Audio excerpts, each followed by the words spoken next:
우리 은혜 받을 말씀입니다. 은혜 받을 말씀은 요한계시록 11장 오늘 1절 말씀부터 7절 말씀까지만 읽겠습니다.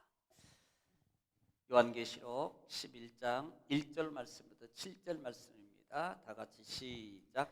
또 내게 지팡이 같은 갈대를 주며 말하기를 일어나서 하나님의 성전과 땅과 그 안에서 경배하는 자들을 측량하되 성전 바깥 마당은 측량하지 말고 그냥 두라. 이것은 이방인에게 주었은즉 그들이 거룩한 성을 42달 동안 짓밟으리라. 내가 나의 두 증인에게 권세를 주리니 그들이 굵은 베옷을 입고 1260일을 예언하리라. 그들은 이 땅에 주 앞에 서 있는 두 감람나무와 두 촛대니 만일 누구든지 그들을 해하고자 하면 그들의 입에서 불이 나와서 그들의 원수를 삼켜버릴 것이요 누구든지 그들을 해하고자 하면 반드시 그와 같이 죽임을 당하리라. 그들이 권능을 가지고 하늘을 닫아 그 예언을 하는 날 동안 비가 오지 못하게 하고 또 권능을 가지고 물을 피로 변하게 하고 아무 때든지 원하는 대로 여러 가지 재앙으로 땅을 치리로다. 그들이 그 증언을 마칠 때에 무적행으로부터 올라오는 짐승이 그들과 더불어 전쟁을 일으켜 그들을 이기고 그들을 죽일 터인즉. 아멘. 할렐루야. 오늘은 주님의 날 복된 날입니다.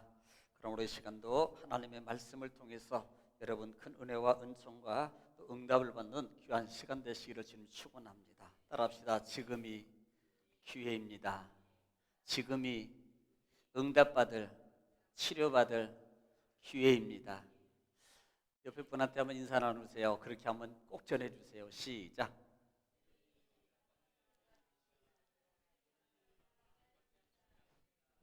한 번만 더 해주시기 바랍니다. 지금 기회 놓치면 언제 올지 모릅니다. 시작.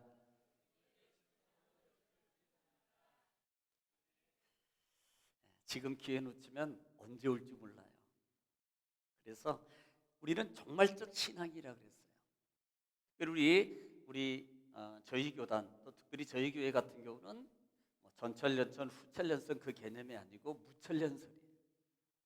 무천년이라는 말은 언제 종말이 내일이 올 수 있는, 그러니까 천년이 오고 그 다음에 예수님이 오고 그 다음에 고난 가운데 다시 천년이 와서 견딘 자가 다시 하늘나라 들어가는 그런 개념이 아니고요. 우리는 내일이로 종말이 될 수 있는. 그러면 이 무천년이라는 개념이 더 무서운 거예요. 자, 지난 시간을 통해서 기회를 주지 않겠다 그랬습니다. 너희는 이제는 더 이상 기회 안 줘. 내가 너희에게 심판할 거야. 그렇게 기다렸고 그렇게 기회를 줬고 그렇게 징조를 보르고 그렇게 선지자를 통해서 그렇게 목사를 통해서 많은 믿음의 증거자들을 통해서 그렇게 말씀으로 증거했는데 너희가 안 받고 안 들어. 그래서 이제는 내가 너희에게 기회를 안 줄 거야. 이 말은 내가 속히 오겠다. 그래서 기록하지 말라 그런 거예요.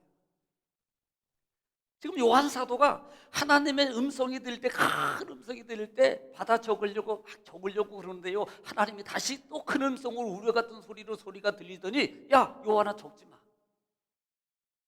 그 이유가 뭐라 그랬어요? 그 다음 절에 보니까 내가 즉시 심판할 거야. 기회를 안 준다는 거예요. 우리가요, 세월이 지나다 보면은 우리가 젊을 때나 그 다음에 좀 깨어있는 젊은 친구들은 기회라는 것을 압니다. 그런데 깨어있지 못하면 지식은 기회라는 단어를 알아요. 여기 계신 분들 중에서 기회라는 단어, 기회라는 의미를 모르는 분이 한 분도 안 계십니다. 그런데 그 기회는 어제, 그제도 있었고 1년 전에도 있었고 10년 전에도 여러분이 1000억짜리의 기회가 있었어요. 안 놀리시네. 제가 한 1억이라 그럴 걸. 1000억이라 그러니까 나오고는 전혀 무관해. 그런데 그 기회를 놓친 거예요. 또 놓쳐가고 있고요. 지난주에도 놓쳤고요. 지지난주에도 놓쳤고요. 그 다음에 수요일날도 놓쳤고요. 금요일날도 놓쳤고요. 또 오늘도 놓칠 수도 있어요. 잘못하면. 그러니까 종말적인 신앙이라는 개념은 우리 무천년설은요, 언제 어느 때 종말이 일어날지 모르기 때문에 우리는 늘 깨어 있어서 준비하는 삶을 살아요. 그럼 만약에 예수님이 내일 온다 그러면요, 내일 11시에 온다 그러면 아마 다 준비할 거예요.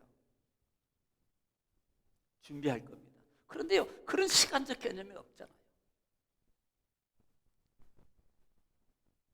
그래서 우리가 정말 믿음의 신앙을 온전하게 가지고 있는 신앙의 삶에 성숙적인 신앙이 있는 분들은 늘 그것을 보는 거예요. 그래서 우리가 세월이 지나면서 젊을 시대 때는 몰라요. 어른들이 얘기해 주면 야, 지금 열심히 공부하고 열심히 준비해야만이 네가 앞으로 편하게 살 수 있어. 알아요, 나도. 피부로 못 느낍니다. 그런데 세월이 지나면요, 세월이 지나서 알게 될 때는 이미 공부해도 소용이 없고 힘을 쓸 수 있는 시간도 안 되고 직업도 선정이 안 되고 어떤 것도 기회가 주어지지 않아요. 또 우리 연세 드신 분들은요, 이 시간이 지나면서 그게 기회가 내게 점점점 없어진다라고 생각을 하고 여러분 인식을 하고 살아가는 삶으로 더 깨어 있어야 돼요. 그리고 그것을 그때서 뉘우쳤지만 그래도 우리는요, 야, 아직도 기회가 있어. 그래, 해야지. 문제는 시도하는 힘이 없다는 겁니다. 참, 그게 참 안타까운 거예요, 사실은. 아는데 시도할 수 있는 힘이 없어요. 그런데 시도할 수 있는 힘이 없는 게 아니고요, 이건 자기 변명입니다. 안 하는 거예요. 분명한 겁니다. 100% 1000% 이건 안 하는 거지 시도하지 않는 게 아니에요. 자기가 안 하는 거예요. 여러분, 기회를 선용할 줄 알고 정말 오늘 내일 나의 기회가 하루하루가 줄어들고 있다는 그 개념을 인식하고 살아야 돼요. 자, 오늘 또 뚝딱 지나가는 순간에 이 몇 분 동안에 나에게 기회가 또 지나갔어요. 없어져요. 이 시간은 절대 돌아오지 않습니다. 더 열악해져요. 더 힘도 없어지고요, 더 기회도 없어지고요, 더 어떤 모든, 그러니까 젊을 때는요 직장도 기회가 있어요. 근데 연세가 들어가면요 경비도 안 돼. 이제 하다못해 예를 들어서 길거리에서 청소나 펴딱지라도 줍는 거 이것도 안 된다니까요. 가면 갈수록 기회는 없어지는 거예요. 그러니까 이런 인식을, 믿음의 사람이 이런 인식을 가지고 정말 살아야 돼요. 왜? 그래야만이 깨어 있어서 생각을 살리고 그 다음에 내 몸을 움직여서 준비하는 삶으로 가는 겁니다. 내가 보통 그래요. 여기 계신 분들 거의, 저도 그쪽에 있을 수도 있습니다. 아이고, 기회가 주어지면, 좀 상황이 좋아지면, 형편이 좋아지면 내가 할게요. 그때가 언제예요? 옛날부터 그렇게 마음 가졌잖아요. 옛날부터 다 그거요. 다 여러분 솔직히요, 신앙생활하고요, 여러분 조금 신앙이 좀 좋아져, 다 그 마음 가졌잖아요. 근데 못해요. 정말로요, 준비하는 얼마 남지 않았고요. 젊은 친구들도 마찬가지입니다. 금방이에요, 금방. 20대, 30대, 40대, 50대, 60대 금방. 정말 깨어 있어서 내가 육적 준비도 해야 되겠지만 믿음의 사람은요 영적 준비를 바로 해야 돼요. 이게 성경 예수님께서 가르치는 지혜스러운 건축가. 지혜스러운 건축가. 종종 이렇게 한번 가끔 나의 그 건축을 한번 여러분 돌아보신 적 있어요? 내가 뒤돌아보니까 뭘 지었지? 여러분 한번 좀 살펴보시라는 거예요. 나는 뭘 지었지? 뭘 지었지라는 거예요.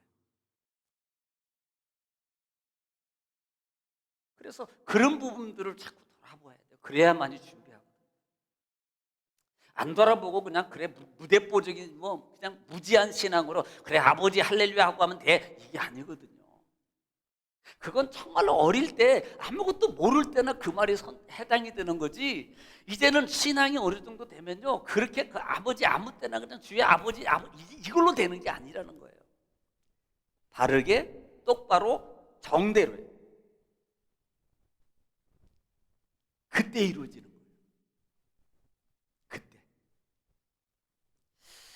자, 우리는 지난 시간에 10장 말씀을 통해서 12장, 11장 1절로 14절 말씀까지의 말씀 속에서요, 삽경에 대해서 말씀을 드렸습니다. 특별히 10장에서는요, 지금 6째 인이 끝나고 7째 인으로 가야 되는데 7째 인으로 들어가지 않고요, 다른 것을 설명해요. 이것을 삽경이라고 그랬어요. 이미 7인 이후에 7장에서 하늘나라의 백성의 14만 4천을 얘기하는 것과 마찬가지입니다. 이런 부분으로 삽입해서 뭔가를 설명하는 거예요. 그런데 중요한 것은 우리가 계시록에서 전체적으로 봐야 될 부분이고 또 염두하고 있어야 될 것 중에 하나가 뭐냐면, 계시록은 심판인데 그 심판은 사단의 무리의 심판이고, 그 다음에 우리 믿음의 사람에게는 남아있는 시간대를 경각심을 가지고 더 준비하는 삶을 살아야 된다는 겁니다. 또 하나는 이 삽경을 보면서요, 여러분 7장 6장 하반절부터 7장에 들어와서 이 삽입경이 되어 있는데 14만 4천이나 그 14만 4천이 얘기해서 그래 임받은 자 구원받은 자 그것만 얘기하는 게 아니에요.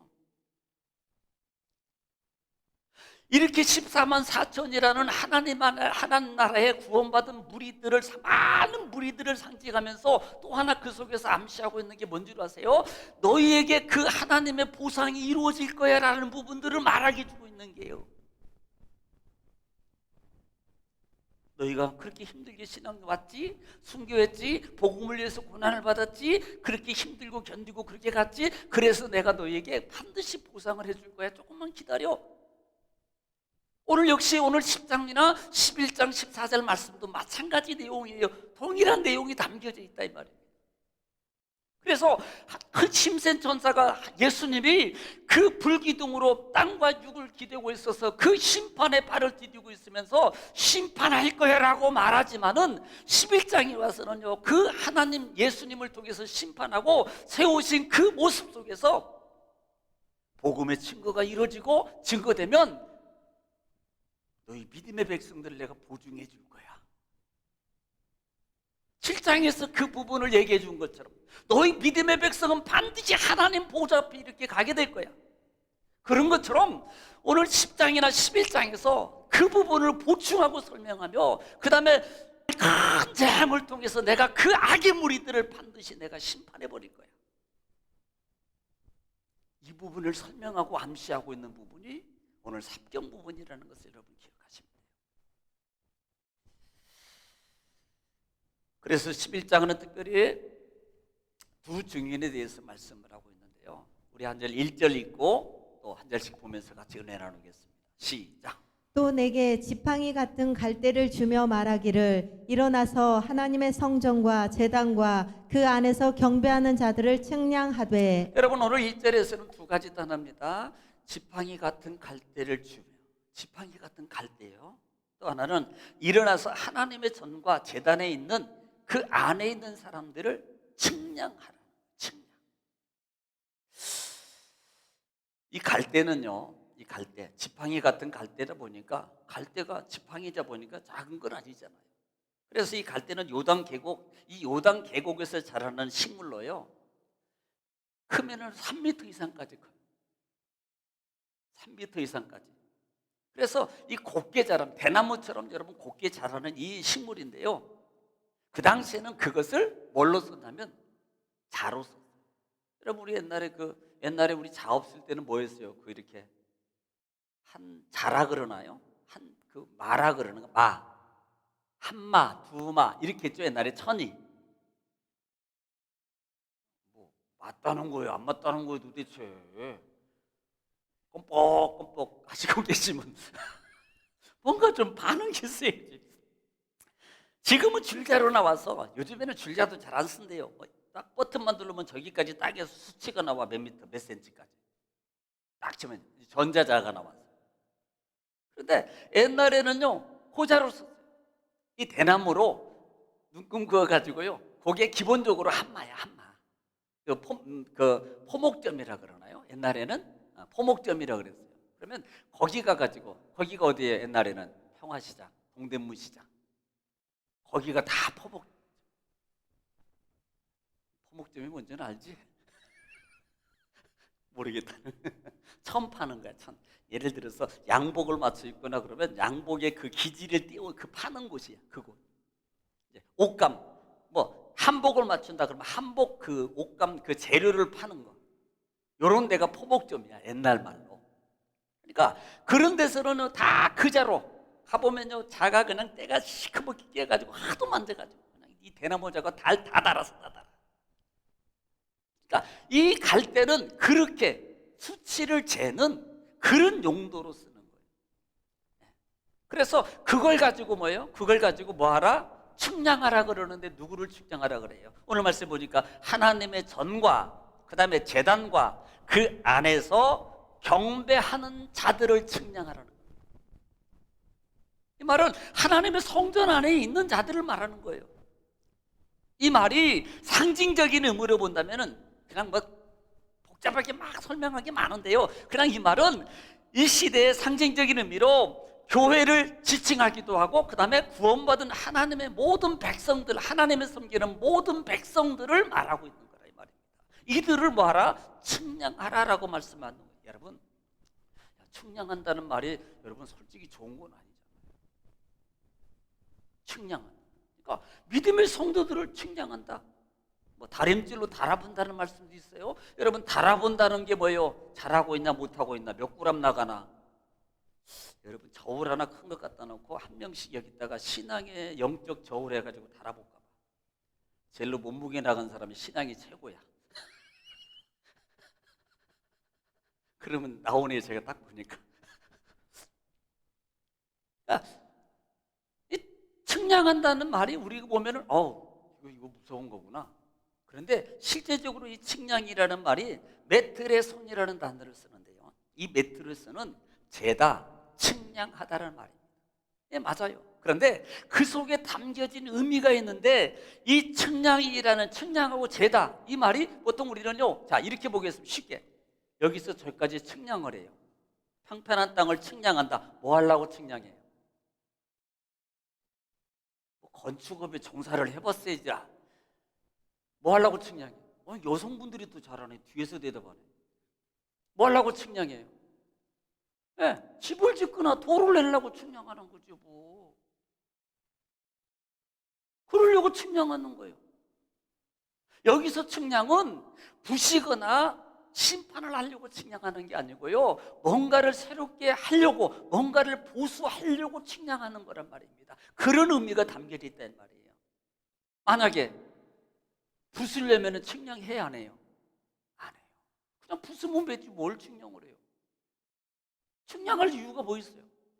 이 말을 만약에 심판한다 그러면요, 뭐하러 측량해요? 그냥 부셔버리면 되지, 심판하면 되지.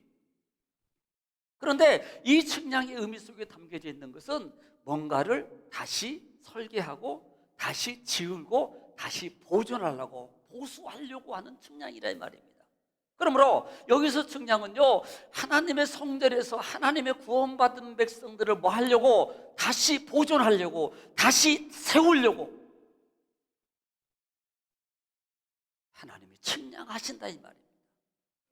하나님께서 보증해 주시려고 축복하게 약속의 성취를 위해서 이들을 하나님 안에서 성전 안에 있는 이들을 하나님이 측량하라라고 말씀하고 있습니다.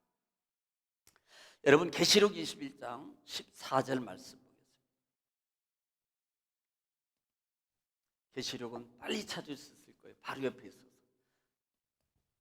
21장 14절. 자, 계시록 21장 14절 시작. 그 성의 성곽에 12 기초석이 있고 자, 거기는 거룩한 성 예루살렘을 얘기하는 겁니다. 그 다음에 그 위에는 어린 양의 12 사도의 12 이름이 있더라. 12 사도와 12 이름이 있어요. 그 다음에 5절 시작. 내게 말하는 자가 그 성과 그 문들과 성곽을 측량하려고 금 갈대자를 가졌더라. 자, 성곽과 모든 것을 다 측량하려고. 지금 어디요? 새 예루살렘입니다. 지금 21장은 하늘나라의 하나님의 전이 하나님 나라예요. 자, 16절 시작. 그 성은 네모가 반듯하여 길이와 너비가 같은지라 그 갈대자로 그 성을 측량하니 12,000 스타디온이요 길이와 너비와 높이가 같더라. 자, 거기 보면은요, 거기가 정금교회가 있어요. 그 장이 정금교회니까요. 뭐 봤어야지.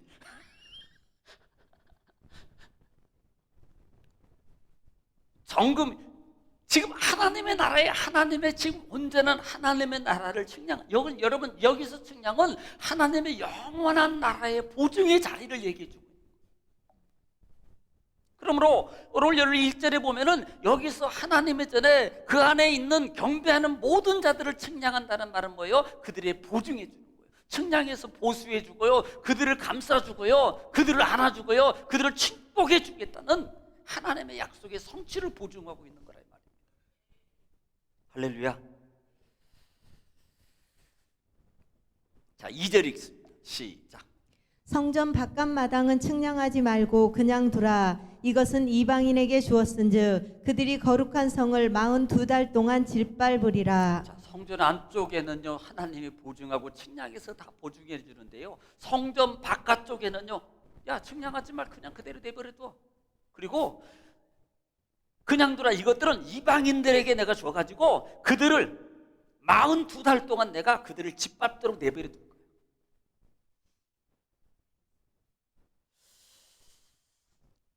그 예루살렘에는 그 안에 성이 있어요. 성을 지었죠. 성 안에는 성전이 있습니다. 성전이 또 지어져 있어요. 예루살렘이 성전이 아니고 예루살렘 성 안에, 다시 말하면 예를 들어서 뭐 우리는 남대문, 동대문, 뭐 북대문, 서대문, 북대문 있나? 북쪽에 저기 있어요. 저기 도봉산 쪽에 북문이라고 있습니다. 있어요? 가보셨다며 도봉산. 거기는 안 가보셨구나. 동대문, 서대문, 남대문, 북문 이렇게 성곽이 쭉 있으면 그 안에 예를 들어서 뭐 경복궁은 경복궁이 지어지고 청와대면 청와대가 딱 지어져 있어요. 그런 것처럼 하나님의 성전이 따로 지어져 있어요. 그러니까 마치 그 안에 성막이 지어진 것처럼, 예를 들면 뭐 번제단, 그 다음에 물두멍, 그 안에 또 다시 또 그 다음에 성소와 지성소 있는 것처럼 그렇게 성전이 따로 지어져 있습니다. 그러면 우리가 이 성전 밖이다 아니다 뜰이다라는 말을 의미해서 볼 때 우리는 보통 성전 뜰이라 그러니까 지성소 밖에 있는 그걸 뜰이라고 생각한다 이렇게 보거든요. 대부분. 왜? 성막만 생각하니까.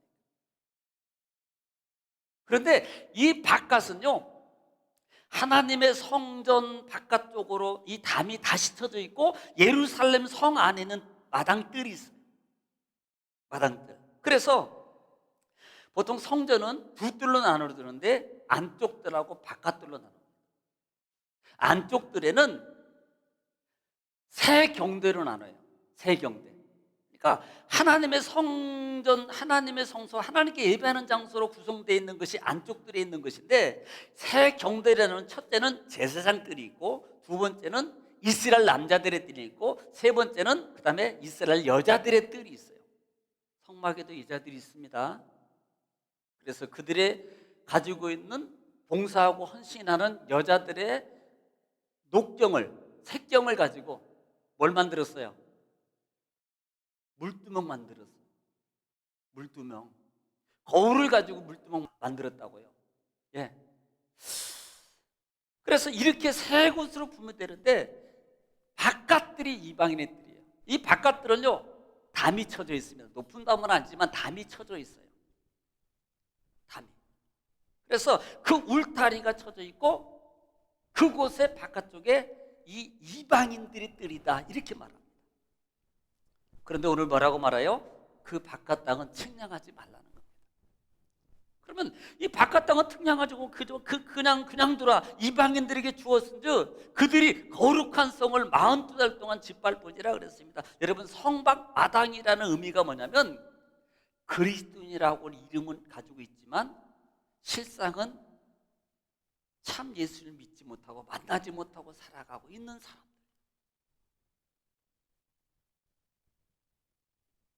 그리고 더 나아가서는 거짓 선지자들의 세력들.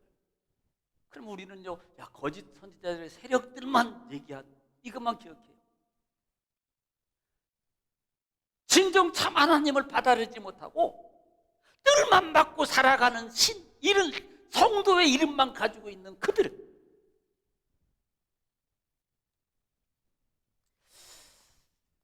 자, 이사야 1장 보겠습니다. 이사야는 대충 넘기면 많이 있어도 바로 찾아요. 앞쪽에 이사야 1장 11절.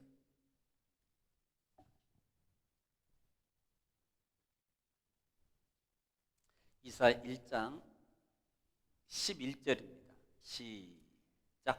여호와께서 말씀하시되 너희의 무수한 재물이 내게 무엇이 유익하뇨? 나는 순양의 번제와 살찐 짐승의 기름에 배불렀고 나는 수송아지나 어린 양이나 순염소의 피를 기뻐하지 아니하노라. 자, 지금 뭐예요? 예배 지금 제사 드려야 안 드려요? 지금 말하면 예배 드려야 안 드려요? 드려요.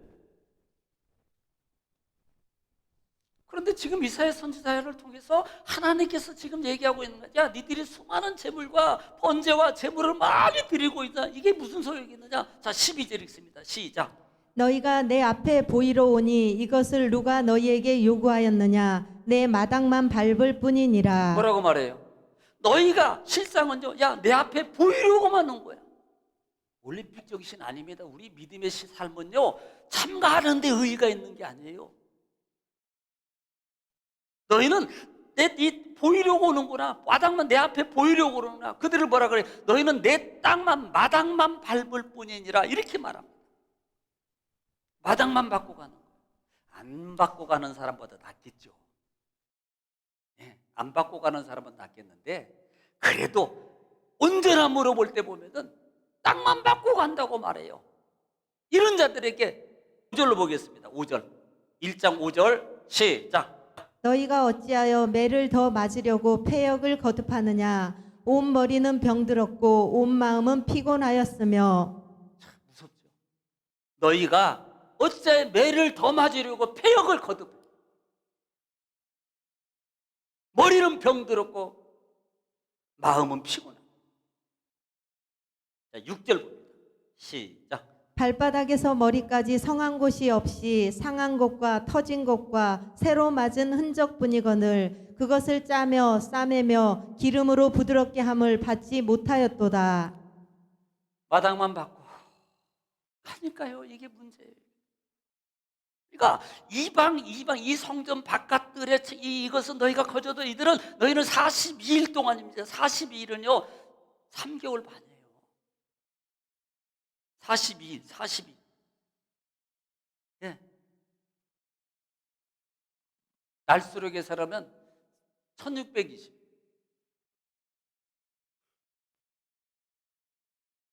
너희는 그렇게 고통 방치해도 내버려 두겠다.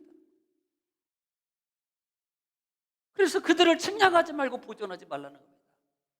이 말이 무슨 말인 줄 아세요? 막은 담을 보호했던 담을 내가 헐어버리겠다. 이 말은 외부로부터 공격을 받아서 고통 가운데 거하겠다. 내버려 두겠다는 거예요. 하나님이 안 막아주겠다는 거예요. 이방인에게라는 말이 그 에드네라는 말인데요. 이것은 세상 여러 민족들을 얘기해요. 세상 모든 민족들을 뜻하는 말로 하나님을 대적하고 성도로 핍박하는 자들, 곧 사단의 추종 세력들에 의해서 노출시켜버리겠다는 거예요. 어디에 있는 사람? 성전 바깥 마당에 있는 사람.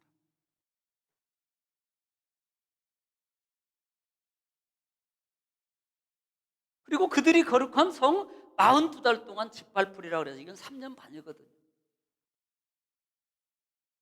그러니까 이 3년 반이라는 말의 의미가 뭐냐면 하나님이 제한적으로 고통을 받게 하나님이 허락한다는 거예요.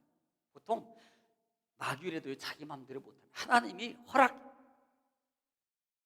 그래서 그 기간 동안에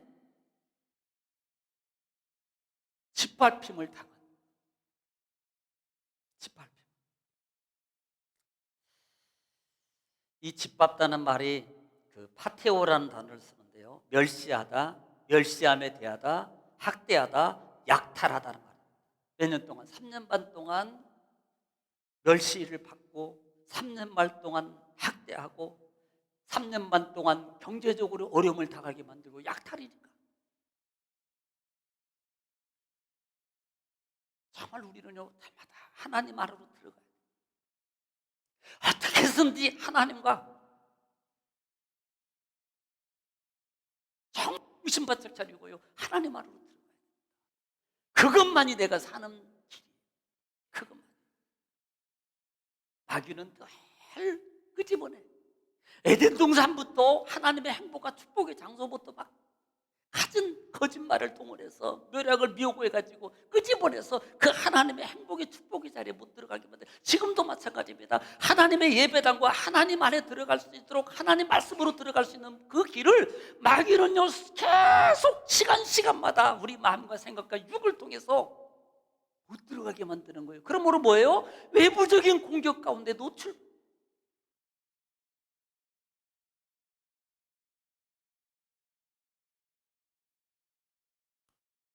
3절 봅니다. 3절 시작. 내가 나의 두 증인에게 권세를 주리니 그들이 굵은 베옷을 입고 1260일을 예언하리라. 예, 42달이에요. 이게 1260일은 42달을 가리킵니다. 이게 3년 반이라 그럽니다. 그러니까 이제 어떤 전철연설, 후천연설 얘기하는 분은 7년 대환란 가운데서 3년 반, 전 3년 반, 후 3년 반, 이런 7년 대환란 가운데서 이걸 참 이런 일이 일어날 것이다. 이렇게 막 해석하고 그럴 수 있겠죠. 그런데 오늘 상징적으로 42달 동안 하나님이 기한적으로 정한 이때에 그렇게 노출되고 성전 바깥에 있는 이들 이방인과 같은 삶 속에 있는 자들은 하나님 그 공격을 당하고 괴롭힘을 당하고 약탈을 당하고 그렇게 당할 것이라고 말하고 있는 거예요. 그때 두 증인을 권세를 주어서 그들이 굵은 베옷을 입고 1260일 예언을 할 것이다. 여러분, 여기서 말하는 두 증인이 성경적으로는 한 6가지로 학자들이 해석을 하는데요. 두 증인은 누구냐? 그래서 두 증인은 첫째는 구약의 율법이고 율법의 대표자인 모세와 그 다음에 선지자 대표자인 엘리야를 말한다. 성경 속에 그런 부분이 있어요. 두 번째는 구약과 신약을 말한다. 그래서 두 증인이다. 세 번째는 죽지 않고 승천한 에녹하고 그 다음에 엘리야다. 네 번째는 신약 시대의 모든 교회를 지칭한다. 다섯 번째는 모세와 엘리야의 정신을 이어받은 하나님의 모든 시대의 하나님의 종들을 상징적으로 표현한 것이다. 여섯 번째는 신약 교회의 사도 대표인 베드로와 그 다음에 바울이다. 자, 오늘 여기서는 피해갈 수 없습니다. 다 들어야 돼요. 물어보겠습니다. 몇 번이 답일 것 같아요? 모르면 제일로 긴 거라 그랬는데 긴 게 뭔 줄 알아야지.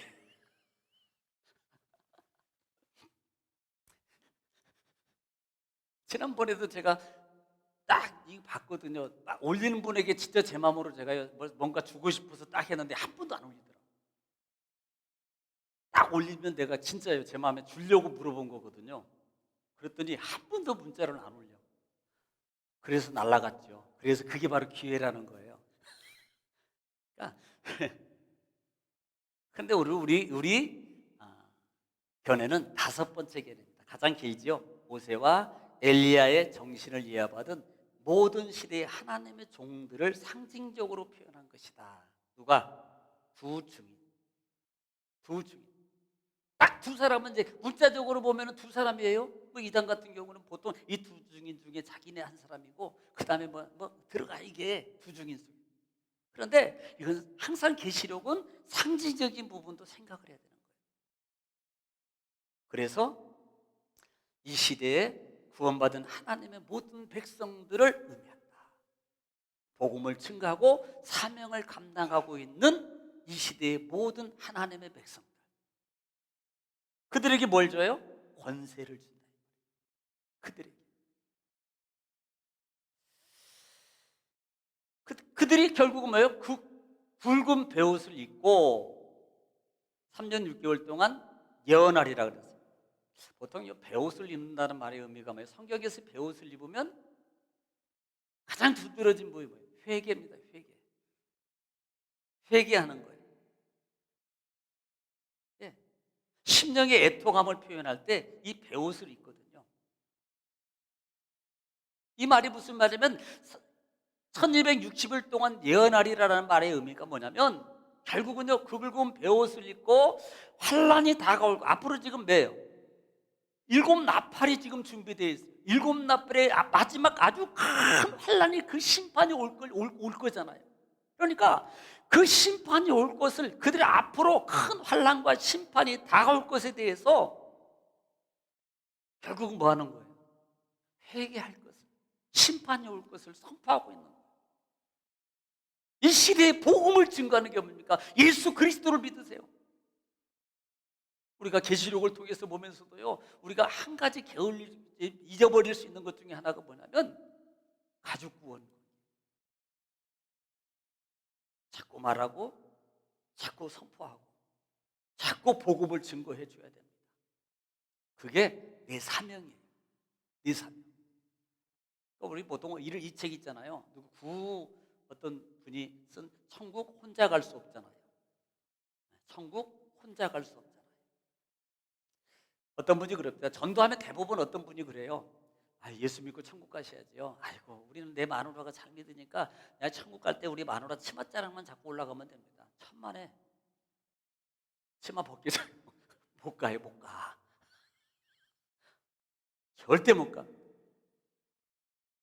구원은 개인이에요. 우리 아버지가 목사야. 그래도 못 가요. 못 간다니까요. 상관없어요. 구원은 개인이에요, 개인. 그래서 누구에게든지 우리는 복음을 계속 전해요. 지금 11장에서도요, 이 결과론적으로 전체적인 내용이 11장의 내용은 7장 부분에 6장 6째, 5째 일에서 그 보좌 앞에서 울부짖고 보상받기를 원하는 그 구원받은 순교자들의 그 눈물의 보응을 하나님께서 내가 갚아줄 것이야. 너희를 내가 보증해주고 감싸줘. 두 증인의 그 복음의 메시지 속에서 하나님의 구원받은 백성들을 내가 보증하고 앞으로 큰 재앙을 통해서 그들을 내가 너희를 하나님의 나라로 완성해서 이끌어갈 거야라는 것을 보증하고 있고 삽경하고 있는 부분을 말하고 있어요.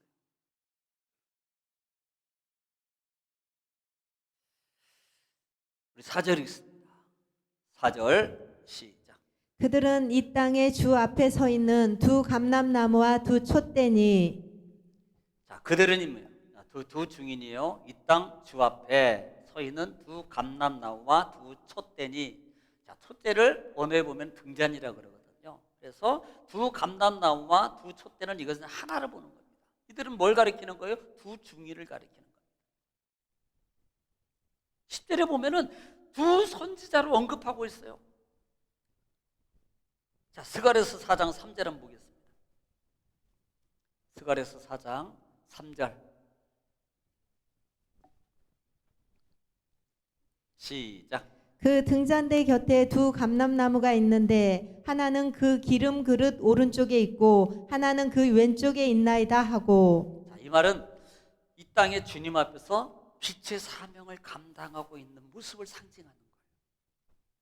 그러니까 두 감람나무와 두 촛대라는 말에 이 땅 주 앞에 서 있는 두 감람나무와 두 촛대는 하나님의 주신 복음, 하나님 앞에서 주신 사명을, 복음의 사명을 감당하고 있는 사람,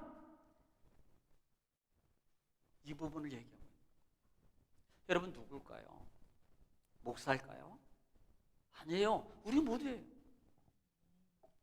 이 사명은 저에만 주는 게 아니고요, 예수 그리스도를 영접한 모든 분들이 우리는 복음을 증거해야 되고요, 마지막 그 순간까지 우리는 계속 복음을 말해야 돼요. 십자가를 말해야 돼요. 예수 그리스도의 구원을 말해야 됩니다. 그리고 여러분 삶 속에서 천국 백성으로서 이 땅에 살면서 진짜 하나님의 분복의 축복을 받아 누려야 됩니다라고 복음을 말해줘야 되는 거예요. 이게 우리의 빛의 사명이에요. 어느 순간에 훌떡 지나가 버리면요, 그 기회도 없어져요. 5절 읽습니다. 시작. 만일 누구든지 그들을 해하고자 하면 그들의 입에서 불이 나와서 그들의 원수를 삼켜버릴 것이요 누구든지 그들을 해하고자 하면 반드시 그와 같이 죽임을 당하리라. 자, 두 증인이 누구라 그랬어요? 따라합시다. 나. 두 증인은 오늘 시대에 구원받은 하나님의 빛의 사명을 가진 자들이라고 했습니다. 지금 그들에게 뭐예요? 하나님이 뭐 해주겠다는 거예요? 지켜주겠다는 거예요. 보호해주겠다는 겁니다. 누구든지 그의 해하고자 하면 그의 입에서 불이 나와 그를 삼킬 것이고 그와 같이 죽임을 당하리라. 이 말은 뭐예요? 지금 보호해주겠다. 역으로 보면 잘 생각해 보세요. 여러분, 내가 사는 방법이 바로 나와요. 뭐 해야 돼요? 뭐 해야 돼요? 따라합시다. 내 사명, 하나님이 주신 나의 사명을 감당하는 것이 내가 사는 길이다. 그것밖에 없어요. TV요, 고장나면 버려요. 몇 번 고쳐 쓰다가도요, 나중에 가면요, 버려요. 이게. 그러나 TV가 끝까지 잘 나오면요, 계속 봐요. 돈 많은 사람이야 뭐 새 걸로 바꾸겠지.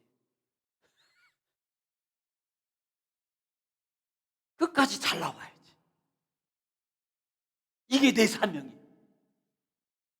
그러니까 사명을 감당하지 않고 내 직임과 내 본분을 하지 않고 하나님 나 보호해 주세요. 하나님 그냥 솔직히 말합시다. 우리 내 간포 축복해 주세요. 응답해 주세요. 이거 해 주세요. 저거 해 주세요.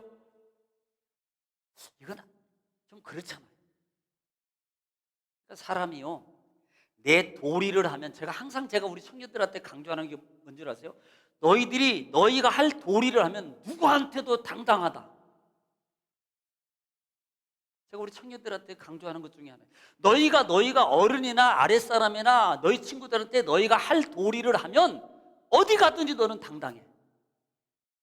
그러나 사람이 살면서 내 도리를 안 하면요, 항상 그분은 힘이 없습니다.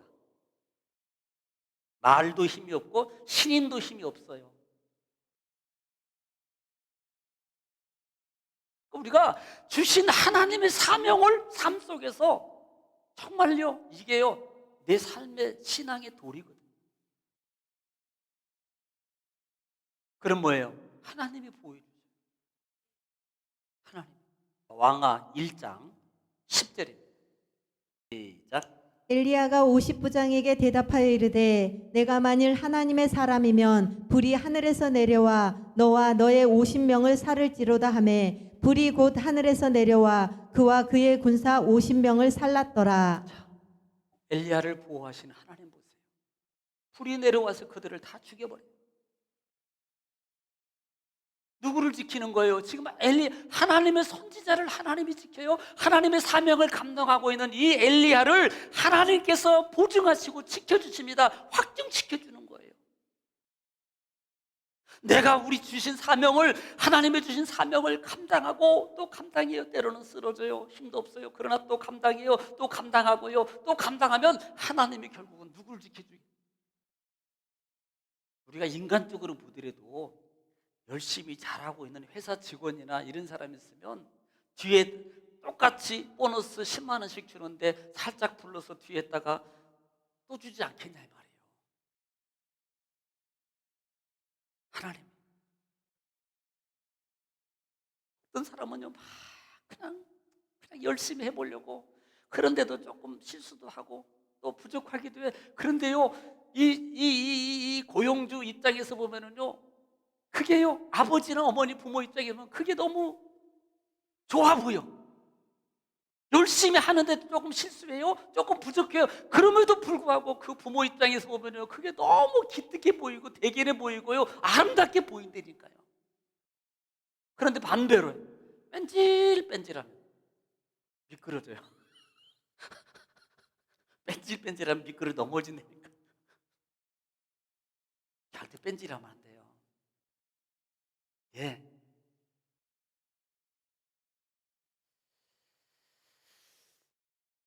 예레미야 23장 19절에 보면은 내 말이 불 같지 아니하냐, 내 말이 반석을 부서뜨리는 방망이 같지 아니하냐.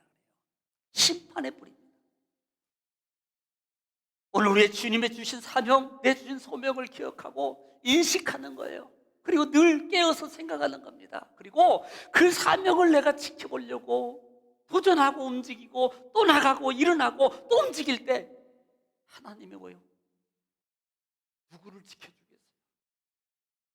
너를 해하지 못하게 할 것이고 내 일을 아무도 상하지 못하게 할 것이고 하나님이 지켜주시겠다는 겁니다. 여러분, 지켜준다는 말 속에는요, 그래 너는 그냥 내가 생명만 겨우 지켜줄게, 이걸로 끝나겠습니까? 여러분 같으면 그렇게 하겠어요?